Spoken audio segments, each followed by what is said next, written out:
Welcome to this Photoshop training session. I'm going to be showing you something that I call my homes and gardens technique. Now, this isn't a technical term, it's a term made up by yours truly here.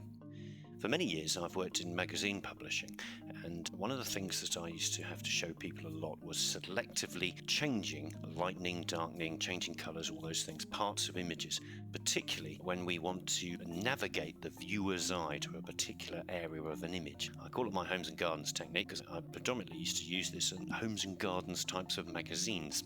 Now, it's a very easy technique, and it's a major cheating technique the way I see it. I've got a picture of Barcelona Marina. This technique is very, very straightforward. I'm going to change this image in three distinct areas. Firstly, I'm just going to take my lasso tool. I'm going to hit the tab key, and that's going to temporarily hide all my palettes, a good little shortcut. Starting in the grey area of my screen, I'm just going to click and drag. I'm going to draw a very rough lasso over the area of the sky, just excluding these buildings in the background here, and again bleeding off the edge, going all the way round, something like this. I'm going to hit my tab key so I can bring my palettes back. If I was to go Image Menu, Adjustments and Levels, and if I now made a major change to the light on this image, something like this, you can see if I hide the edges of that, I'm going to be getting a very hard and obvious join. So it's a bit of a no-brainer that someone's done a bit of photoshopping on this. Now, I've still got my selection there. I was just using Apple H or Control H on a Windows to be able to hide or show a selection. I personally generally show selections unless I'm really looking at certain details.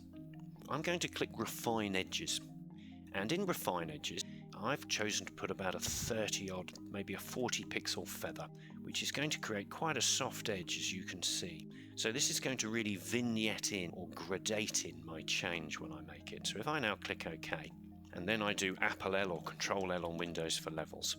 Now keep an eye on the sky. I'm going to lighten the sky somewhat. So in the mid-tone areas, I don't really want to add any more shadow or highlight. I'm just going to drag the mid-tones to the left just to lighten the mid-tones a touch, something like that. Happy with that, click OK, and then I can do Apple D or Control D on Windows to cancel that selection.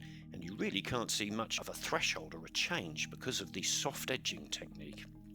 Hitting the tab key again to hide the palettes, this time round I'm just going to take a very rough lasso and do the middle section, which I wanted to do separately from the sky. So I'm going to exclude over here, down there. The great thing about this technique is you don't have to be wildly accurate. Then hit the tab key, reinstate my palettes, go to the Refine Edge command. Again, I'm going to keep the same feather that I used on the other ones, about 43 pixels or so. Click OK. And then back to Levels, Apple L or Control L on Windows. And then again, so I want to lighten the mid-tones. We've already got a decent shadow in here and some highlight on the tops of some of the boats, so I don't really want to add shadow or highlight.